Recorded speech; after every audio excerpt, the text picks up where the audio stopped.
Imagine a world where gold flowed like rivers, armies conquered continents, and trade routes stretched farther than the eye could see. This was Rome, the richest empire the world had ever known. But behind the marble columns and mighty legions was a fragile system built on greed, greed and illusion. The Roman economy began as a humble trading society and farmers, craftsmen and merchants building prosperity through hard work. Yet as the empire grew, so did its hunger for wealth and power. Conquest filled Rome's treasury, slaves fueled its industries, and luxury became the heartbeat of its cities.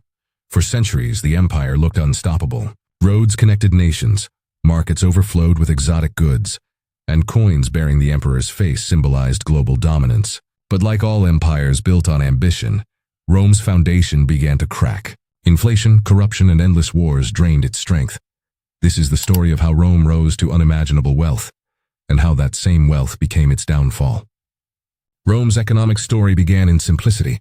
Its early strength came not from gold or conquest, but from agriculture. Farmers near the Tiber River supplied the city's food, while local markets encouraged trade. The values of discipline, duty, and self-sufficiency shaped Rome's early identity. As villages merged into a republic, Rome developed an organized economy, taxes, land ownership, and trade laws. Bronze coins appeared, helping commerce grow across the Italian peninsula. By balancing agriculture with trade, Rome became both a producer and a connector of goods. But with growth came ambition. The Republic's leaders realized that wealth from foreign lands could multiply Rome's prosperity. Conquest became a financial strategy. Each victory brought slaves, gold, and resources, and fueling expansion. What began as a self-sustaining economy was now driven by appetite, and that appetite would soon demand more than Rome could ever handle. Rome's armies became the engines of its economy. Every conquest brought treasure and tribute, but each victory also carried hidden costs. Soldiers needed pay, weapons, and supplies. Wars demanded constant funding, forcing Rome to tax its people heavily. The wealth from conquests created extreme inequality. Senators and generals grew rich, while farmers and citizens sank into debt. Vast estates replaced small farms, worked by enslaved laborers captured in wars. This flood of slave labor crushed local industries and destroyed free Roman labor. The empire became addicted to expansion. Without new conquests, the flow of gold would stop. To maintain power, emperors turned to corruption, devaluing coins, manipulating taxes, and rewarding loyalty with land. Rome's wealth had become its poison. The greater its reach, the heavier its burden. By the height of the empire, Rome appeared invincible. Gold glittered in the streets, trade ships arrived daily, and citizens feasted on imported goods. But the economy's brilliance was only an illusion.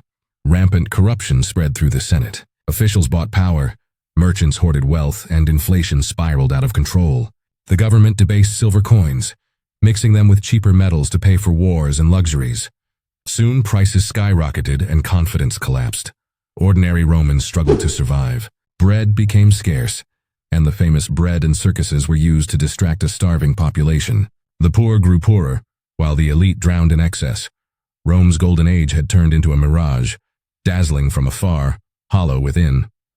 The empire that had once conquered the world was now crumbling under the weight of its own greed. Economic collapse came slowly, then all at once. As inflation soared and corruption spread, Rome's military weakened. Without strong leadership, provinces rebelled, trade routes broke down, and food shortages grew severe. Taxes increased beyond measure. Farmers abandoned their lands. The government printed worthless coins to pay soldiers, further destroying the economy. Rome's mighty currency, once a symbol of trust, had lost all value. Civil wars erupted as emperors fought for control. Cities that once glowed with marble and gold became silent and broken. Markets emptied, and hunger replaced wealth. The empire that once ruled the known world could no longer feed its own people. Rome had fallen, not from enemies at its gates, but from the rot within. For centuries, banks have stood as the backbone of every modern economy. They were the trusted guardians of wealth, the keepers of savings, the lifelines of business, the institutions people turned to when opportunity or crisis knocked.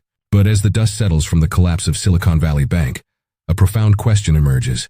Do we even need banks anymore? Once upon a time, banks were essential because they served a simple but powerful purpose. They connected savers to dreamers. Ordinary people deposited their money, and banks used those funds to build cities, launch companies, and create jobs. It was a beautiful cycle of trust and growth. But the world has changed. Technology has rewritten the rules of finance. Today, with just a few taps, you can invest, borrow, or transfer money without ever stepping into a bank. Fintechs, cryptocurrencies, and private funds have begun taking over roles that banks once monopolized. And the truth is, people are starting to notice. The wealthy no longer need banks to grow their fortunes. They invest directly in funds, startups, or digital assets. Small businesses now turn to crowdfunding, venture capital, or peer-to-peer lending, instead of waiting for a bank's approval. Even everyday consumers rely more on digital wallets than checking accounts. This shift is not just economic, it's cultural. Inequality has quietly rewritten the purpose of banking itself. The world's richest 1% now hold more money than billions of others combined, and they don't keep it sitting in bank vaults. They move it, fast, global, and borderless. Meanwhile, traditional banks are left behind, struggling to adapt to an economy that's evolving beyond their reach. The collapse of SVB wasn't just about one bank's failure. It was a signal, a crack in the system showing us that the old world of finance is losing relevance. Shift in tone, optimistic, forward-looking. But perhaps that's not entirely bad. The fall of giants often gives rise to innovation. Just as the Great Depression gave birth to social safety nets and the Federal Reserve, the banking crisis of 2023 might inspire a new era of decentralized finance. One powered not by marble buildings and glass towers, but by algorithms, transparency, and shared trust. Imagine a world where your money is yours, instantly accessible, traceable, and secure. A world where financial power isn't concentrated in the hands of a few institutions, but distributed across millions of connected users. That world isn't science fiction anymore. It's forming right now, in digital ecosystems, on blockchain networks, in startups working quietly to replace the banks that failed us. So perhaps the question isn't whether the banks will survive. Perhaps the real question is, will we even need them? Because when the dust of every financial crisis settles, one truth always remains. Innovation doesn't die in Silicon Valley. It's reborn,